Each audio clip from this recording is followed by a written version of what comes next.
I do spend a lot of time in the classroom talking with my students about the question of whether technology shapes society or whether society shapes technology. And, these are central questions in technology studies, the question of technological determinism versus social determinism. And my students are smart, so they very quickly figure out that it's a two-way relationship.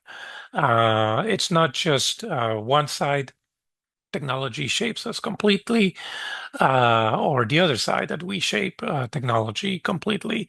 It's a back and forth. Yes, we create tools, but the tools that we create in turn shape us. So, having established that, however, I think it's interesting for them to think about power dynamics within that relationship, because we cannot pretend that those power dynamics don't exist. And those power dynamics influence basically which side of that equation of technology and society and how they determine each other, which side has more power. And especially when we begin to think about issues of ownership, who owns technologies, issues of control, my students very quickly realize that there might be certain players in this environment that have more power to control things, have more power to determine how these technologies shape us in very profound ways. So, the overall theme for this discussion is revolutions. And I do think that revolutions, especially, are periods where this balance of power gets questioned and shifts in very fundamental ways. Well, of course, that has always been the case in any revolution, I suppose we could say. But in our day and age, I think it's particularly important that the questions about how technology shapes us and who has the power to determine how technology will do that. Um, and those questions have opened up an era where a revolutionary era, so to speak, where we can see this power dynamics more clearly, and we can see how our own role might be in intervening in these power relationships. Now, to talk about all of this, I suppose it's also a good way to introduce the way in which I have been thinking about these issues in terms of data colonialism. And this refers to the work that my co-author, Nick Couldry from the London School of Economics, and I have done in the past 10 years or so around this question of data colonialism. It might be a little bit strange to put those two things together, right? Data and colonialism. Data being something of the present, of the future, perhaps. Colonialism being something of the past. So why do we put those two things together? We are basically arguing that we are living through a new form of colonialism. This time is not about capturing land, it's not about capturing natural resources and minerals and so on. It's about capturing data from our daily lives. And so this data constitutes a new kind of resource. You might have heard the cliche that data is a new oil. It's a new kind of resource that can generate immense wealth and also change power dynamics in our current world. So when we talk about data colonialism, we're not necessarily suggesting that it's one-to-one relationship. We're not saying this new form of colonialism looks exactly like previous forms of colonialism. There are important differences in terms of the scale and the context, the specifics of what colonialism might have looked like in Mexico or in India or contemporary instances of it in our modern world. But we are saying that there's a very important similarity across all of these forms of colonialism, and that is the function. The function has always been to extract and to dispossess. So we can sort of track how colonialists look at the world in terms of cheap nature. to the colonizers, nature was something that was abundant and free, and it was just there for the taking. After that came cheap labor. The work of certain classes of human beings was again rendered, especially during slavery, as something that was cheap and free and abundant and just there for the taking. Now we can think of cheap data, which shares some of those same characteristics, right? Data is supposed to be free and abundant and just for the taking by some specific class of people, these new data colonizers, so to speak, who again have a lot of power in determining how the technologies we use shape us. So I think that's a way in which we can think about current revolutions, because again, this balance of power, I think, is being questioned, is being revisited, and many people are asking, how do we change? How do we change this balance of power?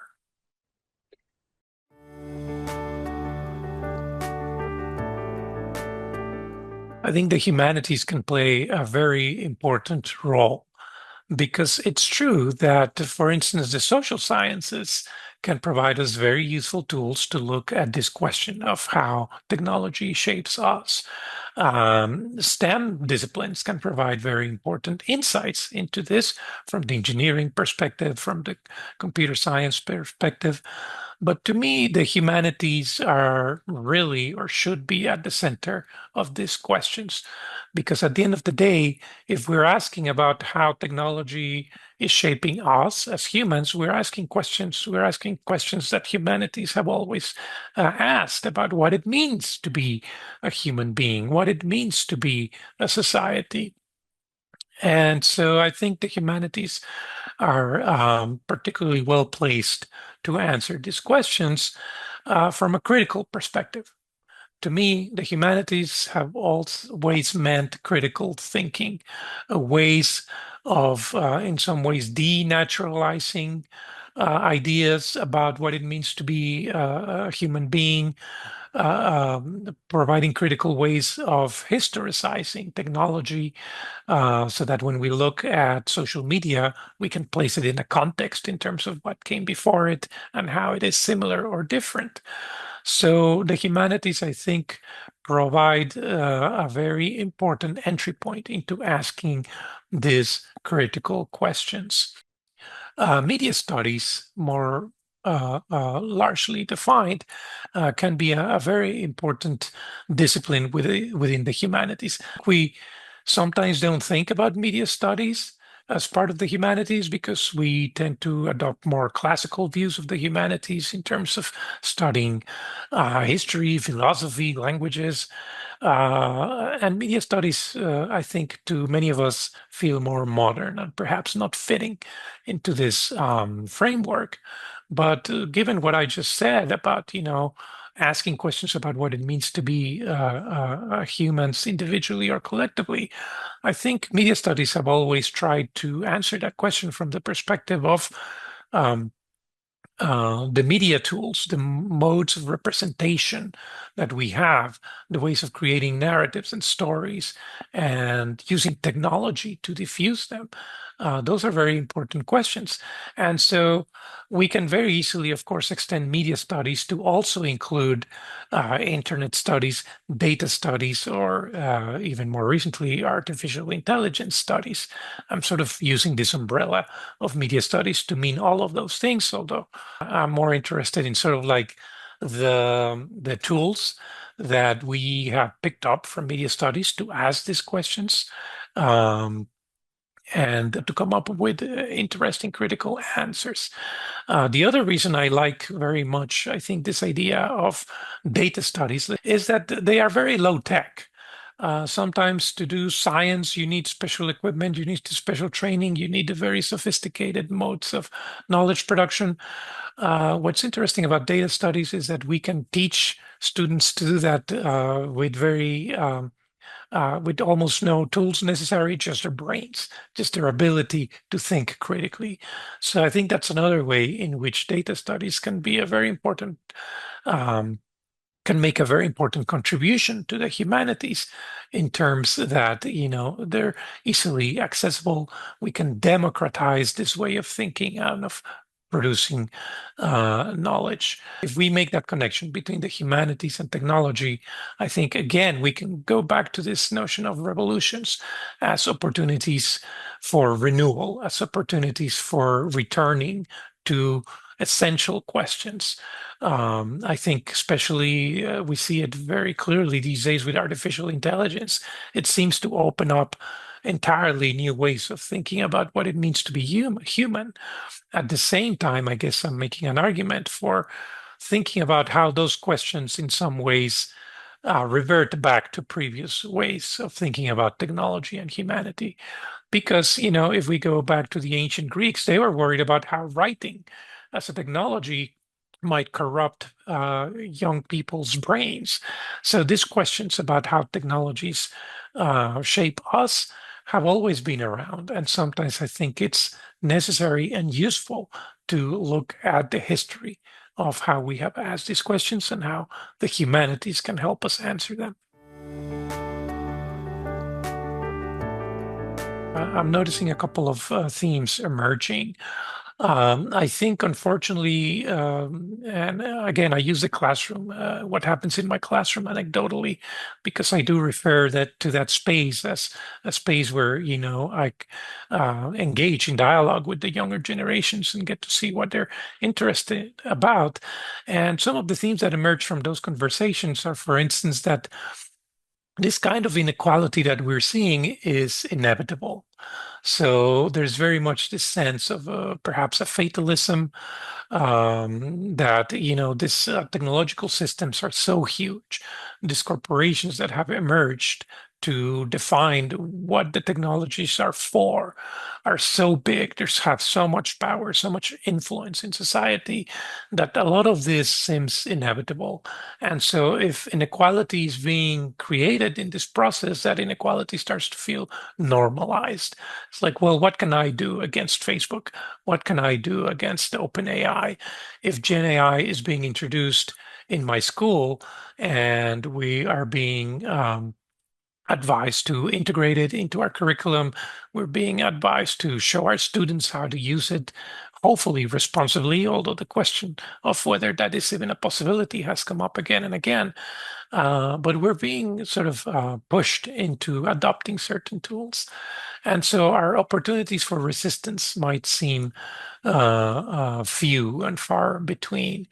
But I think the first thing that we have to realize is that again, those opportunities are always there. The humanities can help us see the history of resistance, the history of decolonization. Very specifically, if we're going to talk about data colonialism, and to sort of understand the scale of resistance that can be assembled here. So if we think only from the perspective of the individual, there might in fact be very little that we can do as individuals. Short of, it's like, okay, I'm going to delete the Instagram app and I'm not going to use TikTok anymore. Those might be useful strategies in the short term. They might be meaningful to us as individuals, but it is basically collectively that we will find answers to these questions. And so, again, that's where the humanities come in because they provide us with models, with platforms for engaging in public dialogue about what to do about these problems and for discussing with others, our approach to some of these problems and what, again, we can do about them collectively. If we think about the project of anti-colonialism and decolonialism, it has always been about rescuing erased forms of knowledge, recovering ways of understanding the world that don't have to do with the colonizers' model of the world that has been presented to us and which has in many ways colonized our minds. Because let's remember that colonialism wasn't just about acquiring resources, it was also about colonizing minds in the sense that we should all take for granted this model, which at the end of the day was a model of the world, which was developed by white men and imposing it on the rest of the world. demanding that we subscribe to that order of things. So we can challenge that. I think any kind of project we can learn from past projects and present projects of decolonization. In many ways, those struggles might not be our own. I'm not suggesting that, given our positionality, for instance, myself as a white person from Latin America, that I can pretend that the struggles of indigenous peoples in Latin America are the same as mine, but we can still learn from all of these struggles, and we can still have conversations amongst us about what has worked and what hasn't worked in terms of colonialism and decolonizing the world. Very specifically, in the work that I have done with my co-author, we have sort of tried to think about this process by learning precisely from activists in Latin America in this case, and what they tell us about what are the best ways of resisting colonialism. And they tell us that because this is a very complex problem, a problem without simple solutions, that we have to think across three different levels. They say we need to, when we confront colonialism, we need to act or think within the system, against the system, and beyond the system. And to think only in one of those domains might not be enough. So that's why they say we need to work at all those three different levels simultaneously. So working within the system is just participating in mainstream politics, which these days, for instance, given what's happening in the United States, might seem like a very frustrating task. But we must not abandon that. We must not we must return to thinking about how to strengthen our democratic institutions. And so, yes, it goes beyond just voting every 4 years. There are lots of things we need to do to make sure our governments represent us and have our interests in mind, not just the interest of big corporations. We're also seeing, in terms of working within the system, we're seeing lots of examples of people, even within corporations, who are raising their voices and saying, I'm not okay with what this corporation is doing in terms of this particular technology that's being implemented in other parts of the world, etc. So we're seeing more examples of that, courageous examples, because in many instances, this results in people losing their jobs. But I think it's still a very important aspect working within the system. What might it mean to work against colonialism? Well, those are all the different kinds of protests that we are also seeing, all the different avenues for challenging current structures of power. We can see that happening in efforts to unionize different spaces and different labor forces. We can see that in terms of rejecting certain technologies, or at least asking questions about how they are being applied. So working against the system will continue to be very important, because at the end of the day, the system is not going to fix itself. Colonialism is not going to decide one day, okay, I'm done. So fighting against it, again, there's a very rich history that the humanities can show us, can make accessible to us, of what it means to um, challenge those power dynamics. Because working within the system or against the system means you're still being defined by the system. So we need to also act and think beyond it, beyond colonialism. And so that's, I think, where it will be very productive to think about the non-extractive technologies, non-extractive ways of relating to each other.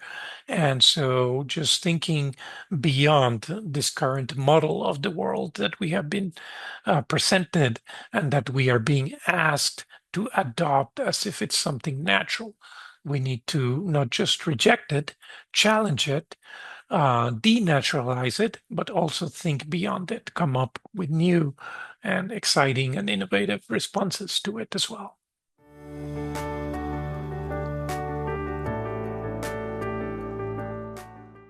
I very much like this notion of revolution as a conversation. You can think of revolutionary acts, which sometimes take the forms of defiance and sometimes even violence.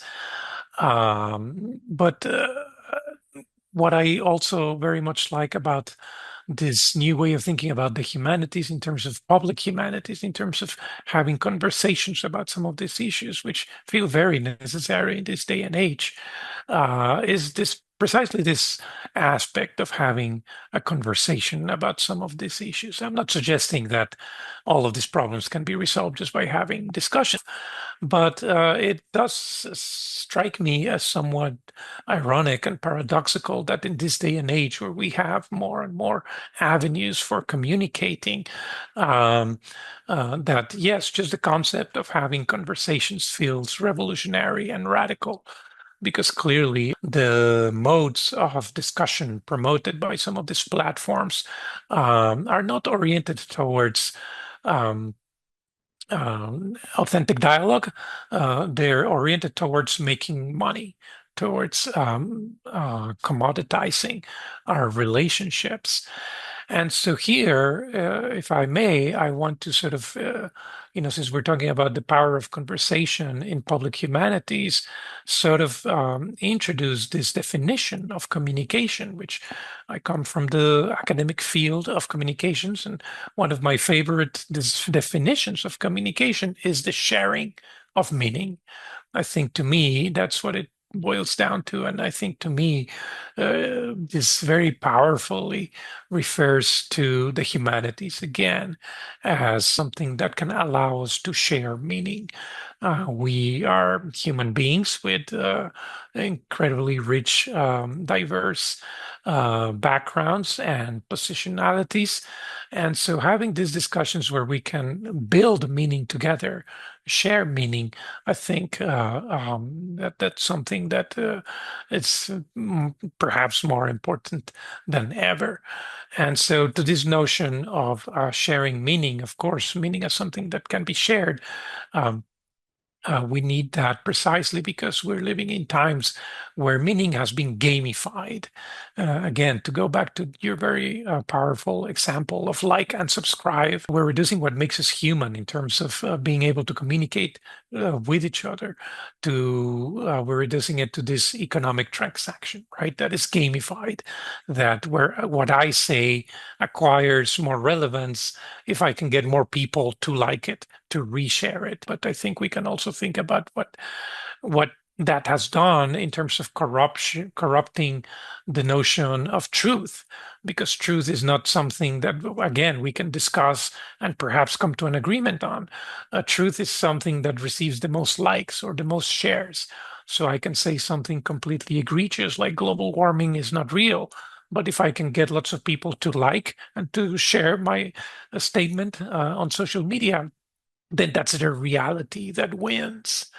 So all of this, I think, sort of gets us to a very critical historical junction. I do think that this way of thinking opens up opportunities for engaging in different kinds of revolutions of language, revolutions of knowledge, and revolutions of public action, let's call it. So let me just quickly kind of define what I mean by each one of those. Um, in the field of decolonial studies, we're always talking about the power of language and the fact that many of us who come from former colonies speak the colonizers' language, whether that language is Spanish or English or French. But while that is true, and while I think, it's important to um, rescue other languages that might be disappearing, I think colonial languages do provide something important, which is they do serve as kind of like universal languages to speak about the experience of colonialism. So if we look at Latin America, where lots of different languages are spoken, at the end of the day, Spanish provides us a common tool, a common language for at least being able to have conversations, to share meaning with other people who might not speak our the same mother tongue to share, to construct those kinds of meanings. And so the reason I'm spending a fair amount of time talking about this is because I do think that data can be a new universal common language in this same way, because data can be used to, again, share experiences, open up opportunities for universal conversations across differences, across other languages, language barriers.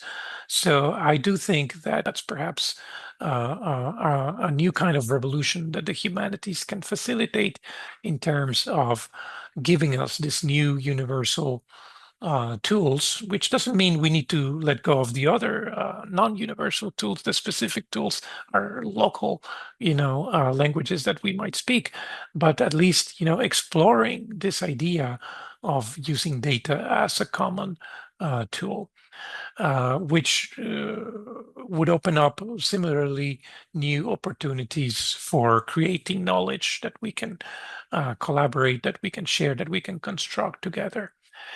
And lastly, I think all of this is very much related to this idea of the public humanities and the revolution of what it means to rethink this notion of the public. What is it? What does it mean? I think, unfortunately, we are very much seeing the impact of what it means when we define public in terms that require a lot of backing from government sources or from private funding sources. Um, and as our reality makes painfully clear, the problem with that is that when those sources of revenue are gone, whole institutions are destroyed, or they lose currency in terms of what is happening in society. So at the end of the day, even though we're living through very difficult times, I think these times should also serve to remind us that defining the public needs to be a grassroots effort. It needs to be, the public humanities needs to be something that the public can maintain without large influx of funds coming from the government or from private sources. If the public humanities is not something we can maintain on our own, then sooner or later it might be doomed to get in trouble because it becomes dependent on those sources of funding and on those ways of thinking. So I guess my last sort of call here is, yes, for a public humanities that is autonomous, for a public humanities that is sovereign, and that is focused on global solidarities. Because I think at this time also it is very tempting to sort of retreat into our own niches, into our own communities, which we should do because those communities need help and they need our work and our input in just making sure they survive. But we should not lose track. We should not lose sight of the fact that at the end of the day, in order to get out of this current crisis and the turn to fascism and to right-wing politics, will need common solidarities. We will need these forums for constructing shared meaning, for authentic communication that I was talking about.